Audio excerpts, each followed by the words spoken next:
Halo Sobat Iden, kembali lagi bersama saya Nuning dalam iDialog Identitas Berdialog. Pada kesempatan kali ini kita akan mewawancarai yakni mahasiswa Universitas Hasanuddin Fakultas Hukum Angkatan 2019 yakni Muhammad Rifli Mubarak. Kemarin dia menang dalam pemilihan mahasiswa berprestasi tingkat Universitas Hasanuddin tahun 2022. Untuk itu mari kita sapa Rifli.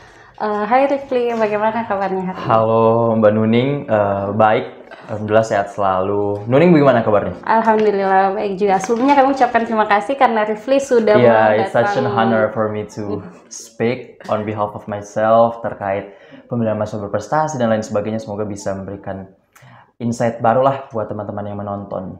Oke deh. Untuk itu mungkin saya akan langsung tanya beberapa poin terkait hal Oke. itu. Nah kemarin kenapa sih Rifli mau daftar selain karena memang mewakili fakultas di ajang Pilmapres, ada hal lain yang kenapa Rifli mendaftar di ajang Pilmapres tersebut? Iya, jadi sebenarnya pemilihan mahasiswa berprestasi ini adalah momen yang sekali dalam hidup kita gitu kan, once in a lifetime opportunity. Dan saya merasa juga kalau selama ini saya sudah berprestasi dan lain sebagainya, itu jadi momen menjadi pembeda lah Rifli dengan mahasiswa lainnya gitu kan. Jadi sebenarnya kalau untuk secara personal saya mau ini menjadi momen life changer yang mengubah hidup saya nanti kedepannya dikenang gitu. Jadi gak akan pernah menyesali lah masa kuliahnya di spend dengan hal-hal yang bermanfaat dan bisa memotivasi dan menginspirasi banyak orang semoga gitu. Dan tentunya ingin membawa nama baik Universitas Hasanuddin karena kan Mapres ini salah satu yang dinilai dalam proses akreditasi teman-teman semua. Jadi menonton pasti film Mapres ini salah satu penilaian selain PIMNAS. Jadi film Mapres itu representing mewakili nama baik Universitas Hasanuddin khususnya dalam proses pemeringkatan.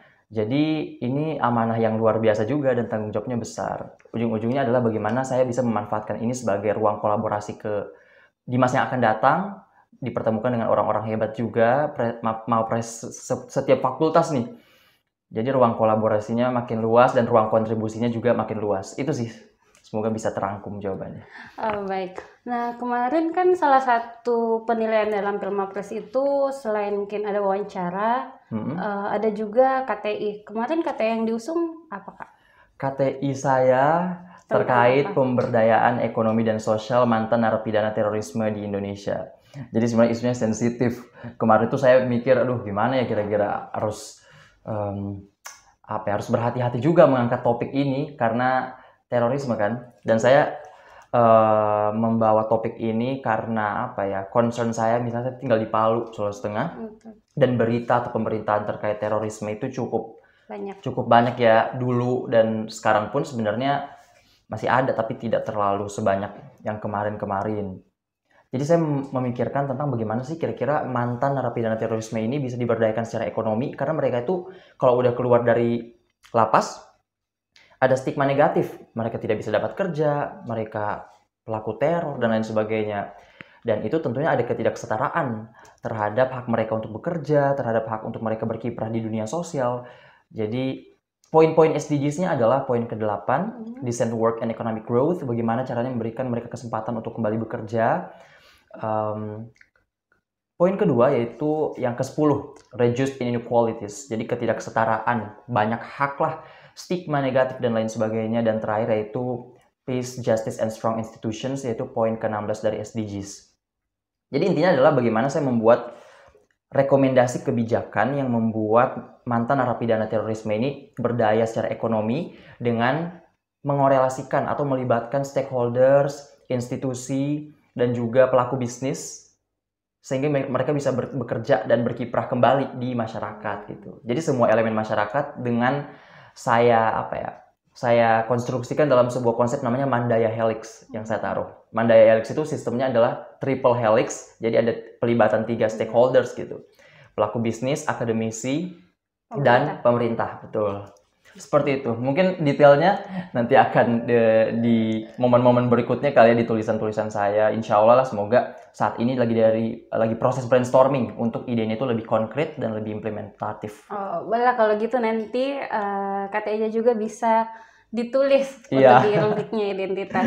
Nah, setelah terpilih sebagai Mapres utama, apa proses selanjutnya dari kegiatan Permapres ini? Proses selanjutnya adalah ke tahap nasional, pengumpulan berkas pastinya. Ini sudah mulai Juni, Juli, Agustus sudah mulai fokus pada persiapan berkas.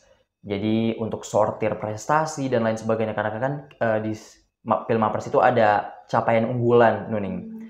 Itu apa? Seperti Capaian apa tuh? unggulan itu macam-macam. Jadi prestasinya itu bukan hanya juara, ada organisasi, ada relawan, ada wirausaha, ada pengakuan kayak misalnya paten, hak atas kekayaan intelektual, karya tulis ilmiah yang telah dipublikasikan di artikel di jurnal internasional gitu. Jadi beragam. Jadi prestasi itu bukan cuma juara tapi banyak bentuknya. Itu yang disortir, ada 10 capaian unggulan. Kemarin 10, yang tahun ini ya kalau tidak salah masih tetap sih 10 capaian unggulan yang disubmit di sistem Puspresnas.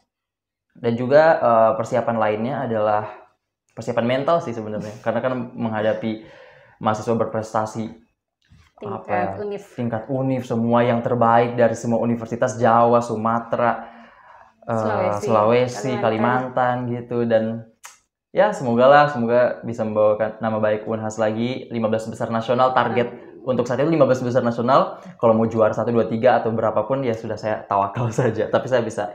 Tapi untuk saat ini berdoa. Masih dalam proses ini ya, pemilihan berkas seperti itu. Iya, karena seleksinya itu ternyata ada regional juga kalau tidak salah, baru nasional dan akhir Juni. Akhir Juni baru pengumuman untuk masuk ke 15 besar. Sepertinya sebelum ke nasional dulu. Sebenarnya kalau untuk masa seleksinya saya belum terlalu pelajari, tapi sekarang lagi membaca panduannya karena baru keluar juknisnya. Jadi ya lagi pengumpulan berkas dan juga KTI-nya diperbaiki dan disempurnakan. Oh, apakah KTI-nya masih mengambil ide sebelumnya? Sepertinya masih sebelumnya ya, Nuning. Dan untuk pemilihan ini apakah didampingi oleh pihak universitas? Iya, insya Allah ada coaching, ada pembimbing juga, pendamping. Ya, Unhas juga harus memberikan yang terbaik lah supaya bisa mendapatkan hasil yang sesuai harapan di Mapres nasional nanti. Amin. Oke, mari kita berdoa semoga Rifli bisa jadi Wapres utama di nasional nantinya. Amin. Selain sebagai Mawapres nih Sobat Iden, ternyata Rifli juga pernah di tahun sebelumnya pernah mengikuti ISMA. ISMA itu Indonesian International Student Mobility Award. Jadi dia semacam pertukaran pelajar, dia berkesempatan belajar di luar negeri. Nah, untuk itu bagaimana persiapannya Rifli mengikuti? Persiapan ISMA. Persiapan ISMA tentunya waktu itu kan lagi masa pandemi ya, jadi memang masih sulit transisi. Masa mau kuliah di luar negeri lagi pandemi, jadi kadang berpikir aduh tidak mungkin kayaknya. Tapi ternyata ujung-ujung kita itu diuji ya, adaptabilitas, ketahanan kita, apakah kita menyerah dengan segala proses yang ada, karena itu kan prosedurnya sangat kompleks ya waktu kemarin, maksudnya administrasi kesana kemari, dan saya itu di Palu, jadi cukup merepotkan teman-teman yang di Fakultas Hukum yang di Makassar. Jadi persiapannya itu lebih ke administratif dalam arti surat rekomendasi, surat izin dari fakultas, dari univ, dan itu kan sistemnya harus terintegrasi juga di Universitas Hasanuddin. Jadi tahapan itu lebih ke administratif, lebih mengetahui kelebihan dan keunggulan diri, karena kan nanti ada interview. Ada interview, ini ada setelah esai. Seleksi berkas? Setelah berkas interviewnya. Tapi esai itu setahu saya seiringan dengan submission berkas. Jadi tetap harus tahu diri sendiri, kayak kekurangan, kelebihan, apa yang kita mau, dan juga mungkin ciri khas diri sendiri itu penting ditampilkan dalam esai. Okay. Nah, setelah terpilih kemarin, setelah mengikuti kemarin, berapa lama di sana, Kak? 4 bulan, dari September sampai Desember. Oke deh.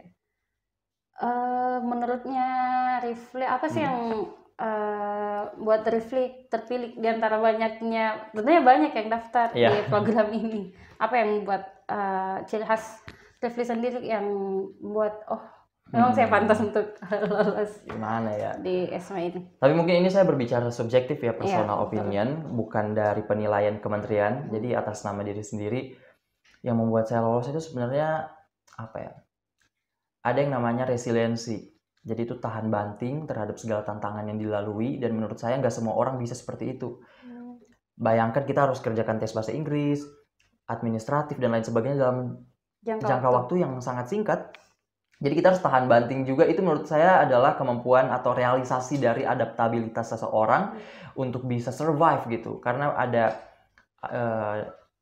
perkataan atau quotes yang the one who survive is not the most beautiful, the most handsome, the strongest, or the smartest, but the one who is adaptable toward changes. Jadi bukan orang yang paling pintar, bukan orang yang paling kuat, tapi orang yang paling adaptif terhadap perubahan, dinamika, fluktuasi, terhadap hal-hal yang kita harus bisa bertahan gitu dengan perubahan yang ada. Kemudian ciri khas. Saya melihat saya punya ciri khas di bidang penelitian. Waktu itu saya menjadi bagian dari ALSA Indonesia Specialized Research Team. Itu saya melakukan penelitian dan rekomendasinya itu diberikan langsung kepada Kementerian Pertanian. Waktu itu ada penelitian tentang food estate. Food estate itu kebijakan yang cukup kontroversial waktu itu, yang di media lain, di Kementerian Pertanian itu beda gitu. Jadi menemukan titik tengah sebenarnya kebijakannya seperti apa sih? Apakah memang benar-benar harus menghancurkan lahan gambut atau enggak gitu-gitu. Dan kita langsung mempresentasikannya kepada Kementerian Pertanian. Walaupun pemegang komando pelaksananya itu Kementerian Pertahanan. Iya, jadi penelitian-penelitian seperti itu saya korelasikan. Kenapa saya ambil University of California Davis? Karena UC Davis itu kuat di bidang pertanian. Gitu. Jadi berkaitan dengan apa yang telah saya lakukan, Tapi semua orang beda-beda ya. Ada yang pengabdian, ada yang penelitian, ada yang juara. Dan ini kan yang terpilih 1000-an gitu. Kemarin 900-an gitulah. 900-an, sekarang 1000 lebih. Dan UNHAS itu sekitar 14 orang. Iya, 14 orang tahun 2021 awardee-nya. Itu sih menurut saya pribadi adalah ketangkasan terhadap tantangan-tantangan yang dilalui, dan juga melawan self-limiting beliefs atau kepercayaan-kepercayaan yang membuat kita merasa tidak cukup dan lain sebagainya. Itu kan cuma berputar di kepala. Ujung-ujungnya adalah coba saja dulu. Walaupun prestasi kita misalnya gak segemilang apa gitu, tapi nggak ada yang tahu rezeki kan. Nah, boleh diceritakan sedikit ya, dibagikan sama Sobat Iden kemarin perjalanannya atau pengalamannya selama berkuliah di sana. Dan tentunya bagaimana sih kayak kan ada tentunya masih punya kuliah di Indonesia juga, apakah itu terganti dengan kuliah di sana atau mengikuti keduanya, yang online di UNHAS dan ikut secara langsung di sana? Ya, saya jawab pertanyaan yang kedua dulu ya Kak ya, supaya langsung clarified. Nggak ikut kuliah online pastinya ya. Maksudnya itu sudah diberikan kesempatan atau privilege buat kita fokus kuliah di luar negeri. Jadi sistem konversi SKS. Bukan sistem yang kayak kita harus kuliah online di UNHAS, kuliah juga di UC Davis. Karena UC Davis juga offline kan waktu itu, harus kuliah kuliah seperti tidak ada pandemi. Dan di sana yang menarik adalah nggak pakai masker outdoor. Tapi kalau dalam ruangan indoor pakai masker. Tapi kan mata kuliahnya apakah memang selinier dengan Tidak linear. Beragam sih, ada orang yang kuliahnya linear, ada anak teknik ambil University of Twente misalnya. Rata-rata mata kuliahnya berhubungan dengan teknik, atau univ ini ada hubungannya dengan hukum. Kalau saya sendiri beda. Jadi saya ambil filosofi, nutrition, linguistik, sama public speaking gitulah. Namanya dramatic arts, presentation, communication, and collaboration skill. Ya itu kalau di hukum apa gitu kan, sangat umum kan. Bahkan bayangkan saya belajar ilmu gizi gitu. Jadi cuma itu sesuatu yang menarik buat saya pribadi. Terus yang menarik di sana itu sangat banyak ya, baik dari jalur jalannya beda, jalur jalan maju ke depan. Kalau di Indonesia kan di kiri, ini di kanan. Terus saya di sana tinggal sama nenek-nenek. Jadi bukan sama asrama gitu, bukan di asrama antar mahasiswa Indonesia, tapi host family sistemnya. Dan saya tinggal berdua sama dia di satu rumah. Cuma berdua, Nuning. Cuma berdua, tidak ada anggota keluarga lain. Ada kucingnya pun malu-malu keluar sama saya gitu, ke saya, karena kucingnya ada cerita lucu lah gitu. Jadi hal yang paling berharga adalah saya belajar tentang terbuka dengan keberagaman sih, terbuka dengan budaya, cara makannya beda, pola tidur, self discipline, terus sangat banyak lah, suhu juga. Kalau misalnya mau keluar kita harus lihat weather forecast sebelum kita keluar gitu. Dan juga kita di sana ada tugas refleksi. Jadi tugas refleksi itu bukan hanya merangkum, yang bukan kalau kita mungkin apa ya kemungkinan untuk kopas dan kita taruh kayak misalnya rangkuman materi, udah. Kalau di sana kita harus tahu materinya apa dan kita tuh harus menaruh opini kita. Jadi ada authenticity atau keaslian dari gagasan atau tulisan yang kita buat, bukan hanya sekadar kopas dan ya udah rangkumannya itu aja gitu materinya. Mengulang apa yang telah dipaparkan. Dan di sana ada kelas lecture sama discussion. Jadi kelas yang sama profesornya ada, kalau discussion itu fokus kita yang berpartisipasi. Saya ada kelas filsafat, finalnya itu debat. Jadi saya berdebat tuh dengan teman-teman di sana. Dan yang menarik juga saya begitu sadar kalau begitu penting untuk dikelilingi oleh orang-orang pintar sih. You are apa ya? Ada yang bilang if you are the smartest person in the room then you are the one that's not growing. Jadi kalau misalnya kamu paling pintar di suatu ruangan, kamu adalah orang yang paling sedikit berkembang. Jadi kalau bisa orang-orang di samping itu jenius. Kalau bisa paling bodoh mungkin ya. Karena kita bisa belajar banyak dari orang-orang ini gitu. Dan satu lagi life lesson, keberuntungan itu sesuatu yang nggak bisa datang sendiri menurut saya. Keberuntungan itu adalah sesuatu yang bisa diciptakan dan dikejar, dan ada upaya keras juga untuk memperoleh keberuntungan itu. Jadi kombinasi keberuntungan sama opportunity itu sesuatu yang bisa kita ciptakan sendiri dengan pilihan hidup yang kita ingin pilih seperti apa. Ya, itu whole summary lah dari perjalanan aku di UC Davis. Banyak sekali ya. Iya. Nah, saya Rifli pernah merasa down tidak? Kayak tidak ingin melakukan apapun, tidak seproduktif seperti sekarang. Sekarang kayaknya. Masa. Sekarang kayaknya, iya. Dan jika mengalami hal tersebut, apa yang Rifli lakukan? Survive untuk hal itu gimana sih? Validasi perasaan pertama. Dan tidak mau toxic productivity. Jadi bilang semangat ini. Sedih itu menurut saya sesuatu yang tidak bisa dihindari sih. Dan bahkan saya pernah sedih sampai 1 minggu, paling lama 1 minggu sih. Setelah itu udah. Tapi sekarang sudah mulai terlatih. Sedihnya itu 1-2 hari, setelah itu move on. Jadi kemampuan untuk move on gitu. Kemampuan untuk move on dari kegagalan dan sesuatu yang tidak sesuai dengan ekspektasi kita itu sangat penting untuk Jadi intinya adalah jangan membohongi atau nggak memvalidasi perasaan sedih itu sebenarnya. Jadi down ya down saja gitu, down. Dan membuat kita jadi lebih manusia, karena kalau kita memaksakan diri untuk mempressure nih, ya jadi toxic juga kan. Misalnya kita gagal dan lain sebagainya, tapi harus semangat nggak bisa gitu, tidak bisa dipaksakan sesuatu seperti itu. Tapi mungkin ada kalanya ada bias nih, ada yang kayak kita rasa ini istirahat atau malas. Tapi ini mungkin konteksnya bukan down lagi, cuma ini sesuatu yang saya sekarang lagi berusaha untuk menghadapinya dengan baik, dengan lebih konstruktif dan lebih wise, lebih bijak. Karena kadang kita itu biasa kasih self reward atas nama mau istirahat, tapi sebenarnya jadi kebanyakan, jadi terlalu malas-malasan gitu kan. Jadi harus lebih seimbang, balanced life. Dan kalau bisa kita malas, itu sebenarnya bukan sesuatu sifatnya bukan karakter sih. Tapi malas itu adalah indikasi kalau misalnya kita itu melakukan sesuatu yang kita tidak sukai. Misalnya Nuning malas kerjakan artikel atau artikel identitas. Itu mungkin topiknya tidak menarik menurut Nuning. Mungkin kalau topiknya berbeda akan lebih semangat lagi. Jadi sebenarnya hal-hal seperti itu adalah kita harus cari motivasinya juga. Ada yang salah nggak sih dengan prosesnya? Saya sendiri mungkin sekarang lebih memilih-milih opportunity. Jangan sampai saya terlalu di-pressure sama orang lain, harus mengikuti opportunity ini, harus lomba ini, sesuai ekspektasi orang, tapi saya sendiri tidak senang dengan kesempatan yang saya coba. Gitu loh, jadi kita yang tahu. Dan sekarang bahkan saya lebih senang dengan dunia karya sastra sekarang. Bukan penelitian ilmiah, karena waktu SMP saya itu sering ikut.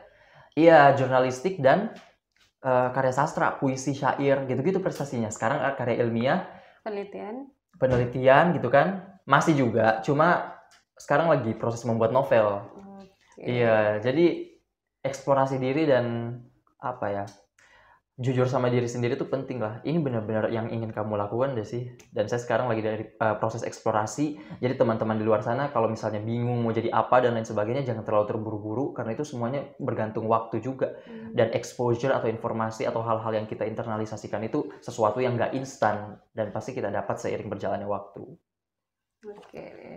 Tapi selain itu ada nggak sih yang rutinitas lain yang Rifli lakukan selain misalnya yang dijelaskan tadi, makan kah atau tidur atau olahraga atau hanya sekedar berdiam diri dulu sehari nih baru besok jalan lagi? Kadang memaksa diri juga sih sebenarnya. Maksudnya kita kalau tidur kelamaan kan toxic juga ya. Iya, betul. Jadi harus sehat dan saya biasa pelariannya lari. Nonton film, baca Maksudnya buku lari gimana? ini ya, bukan lari dari kenyataan, bukan. Jogging ya? Jogging atau olahraga juga, biasa bulu tangkis kalau di Palu. Baca buku. Baca buku, nonton YouTube itu masih juga kok. Jadi sebenarnya tidak yang harus langsung apa ya? Banyak sih beragam aktivitas, tapi saya lebih suka, fakta tentang saya lebih suka membaca daripada nonton film sebenarnya. Jadi nonton film itu kadang biasa harus memaksakan diri itu lebih keras daripada membaca buku yang e-book. Tapi sebenarnya kalau sudah nonton itu adiktif ya, maksudnya kecanduan gitu kan. Kalau nonton film drakor gitu-gitu. Jadi itu sebenarnya saya harus cegah juga. Karena kalau misalnya sudah nonton terlalu sudah masuk ke dalam alurnya, jadi susah juga kembali ke rutinitas yang lebih bermanfaat. Oke, nah berdasarkan informasi yang kami dapat nih, Rifli juga merupakan salah satu founder dari Bahasa Arab Project yang merupakan organisasi non-profit pengembangan pemuda di Palu. Boleh dijelaskan terkait platform tersebut seperti apa sih Bahasa Project? Bara Asa Project, platform pengembangan diri anak muda Kota Palu. Jadi saya sendiri bersama beberapa teman ingin nih kalau misalnya anak-anak Palu punya exposure informasi terkait pengembangan diri, karir dan lain sebagainya. Jadi saya mau menghapus ketimpangan geografis kalau misalnya informasi atau aksesibilitas terhadap karir dan lain sebagainya itu bukan hanya orang-orang di Jawa saja, tapi di Sulawesi Tengah khususnya di Palu. Jadi program-program itu adalah mentorship, menghubungkan orang-orang yang sudah sukses di bidangnya. Yang orang-orang Palu kan banyak tuh yang menurut kita ya sudah ada kerja di World Bank, di perusahaan TV, law firms, sangat banyak gitu kan. Dan ini menjadi jembatan aspirasi, komunikasi kalau misalnya orang-orang Palu itu bisa belajar dari kakak-kakak yang sudah inspiratif dan cukup memotivasi kita semua kalau ternyata kalau masuk di consulting ini seperti ini loh gitu. Kalau masuk di law firm ini seperti ini. Jadi menghubungkan orang-orang hebat Palu dengan pemuda Palu. Program itu seperti mentorship, career talk show, webinar juga, dan exposure yang membuat semangat orang Palu lah, pemuda-pemudi Palu. Yang pemuda-pemudi Palu ini konteksnya anak SMA kelas 3 sama mahasiswa semester 1-3 gitu. Saya semester 1 sampai tahun ketiga maksudnya. Oke deh. Emang alasannya apa sih kemarin waktu mendirikan itu? Itu yang pertama. Yang tadi menghubungkan. Betul, saya merasa atau memang tidak ada platform yang seperti itu di sana? Saya tidak bisa mengatakan tidak ada platform, tapi sejauh ini saya tidak tahu ya. Mungkin saya tidak tahu atau belum tahu, tapi saat Bara Asa ada, itu menjadi salah satu yang berkontribusi. Ada platform yang seperti itu, tapi lebih ke PTN, lebih ke masuk ke perguruan tinggi, lebih ke fokus kita, lebih ke jurusan kuliah dan lain sebagainya. Tapi kalau karir itu sejauh ini, karir, internship, magang, lomba-lomba juga kita akomodasi. Sekarang ada program namanya peer mentoring. Jadi ingin menghapus segala ketimpangan itu sih sebenarnya niat awalnya.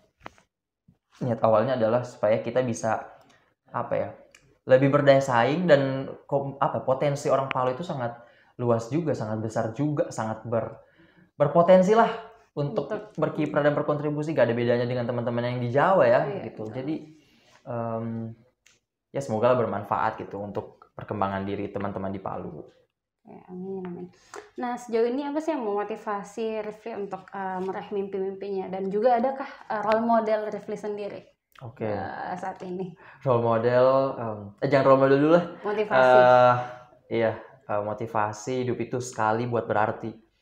Saya itu selalu berpikir kalau misalnya kita sudah tua, apa sih yang kita kenang gitu. Jangan sampai, karena ketakutan terbesar saya, Nuning, adalah diri sendiri, dan saya merasa saya menyesal hal-hal yang saya tidak lakukan di masa muda.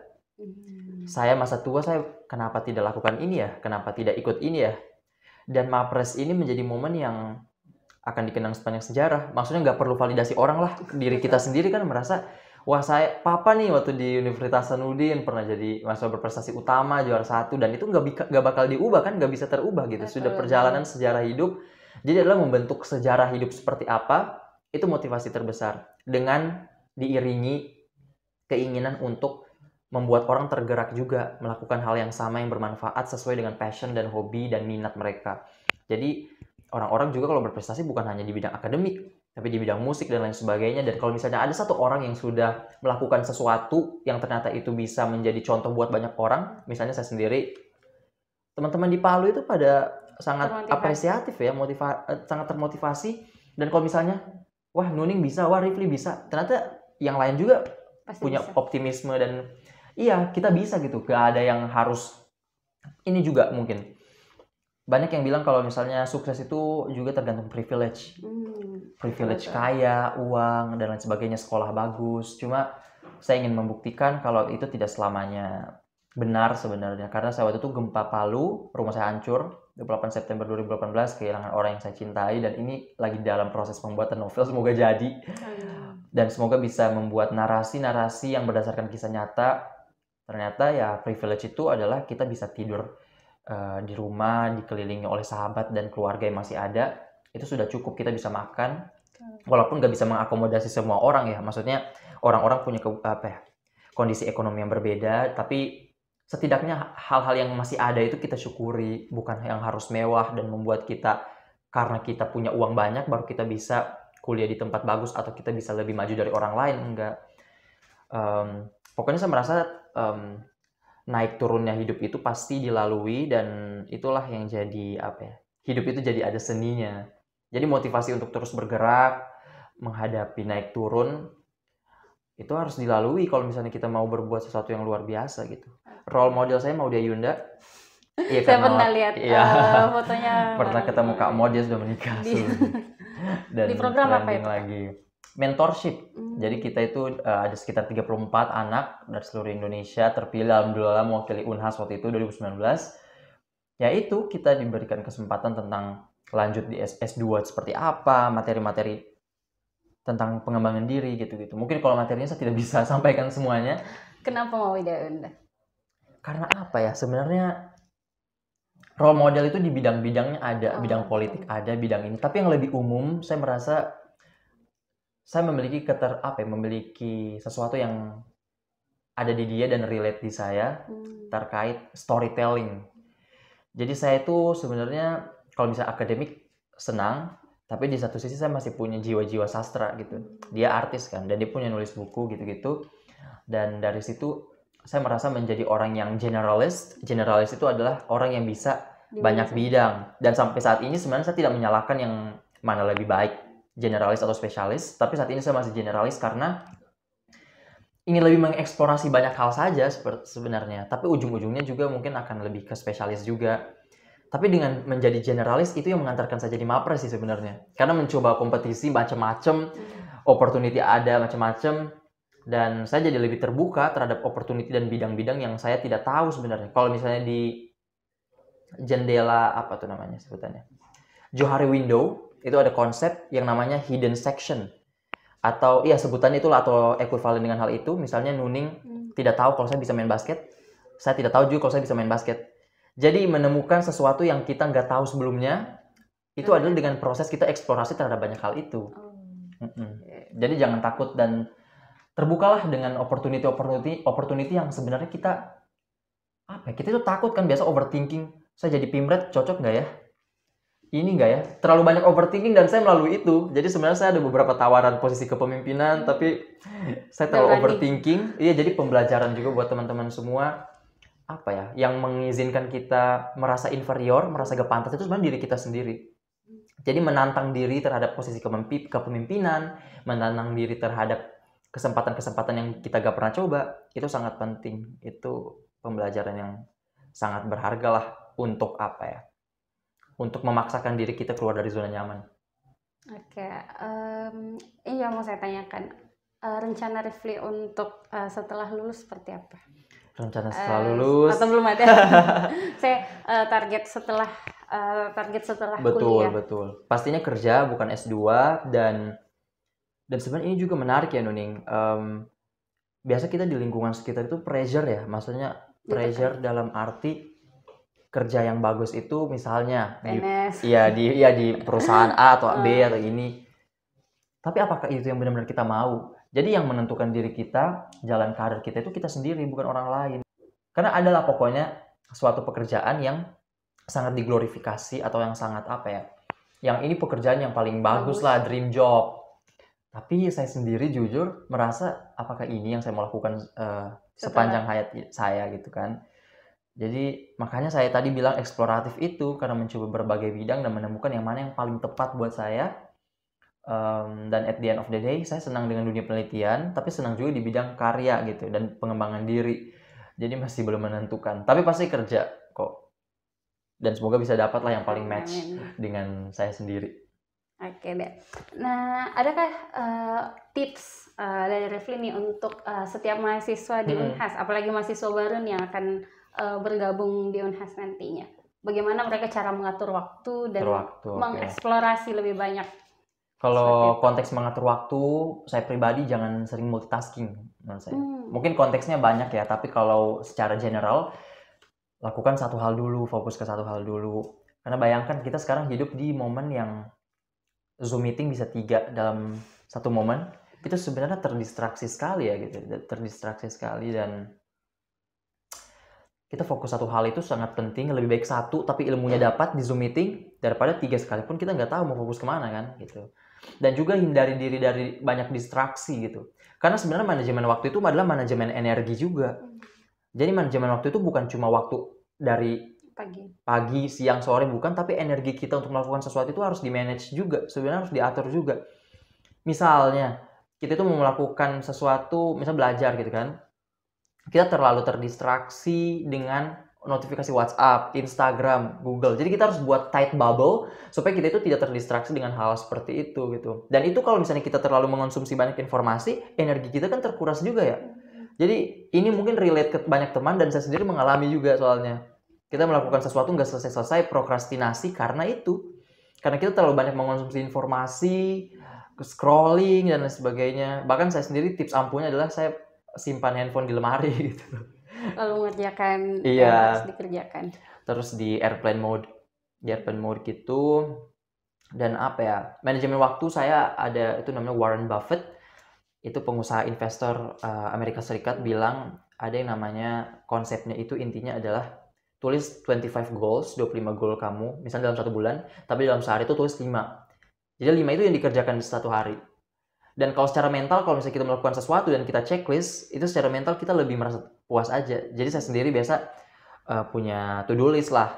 Ya paling sering lagi seperti itu. Cuma mungkin yang menarik adalah jangan terlalu terdistraksi sama ini itu, jangan terlalu FOMO, fear of missing out, kayak orang-orang pada ikut ini, kita mau jadi semua.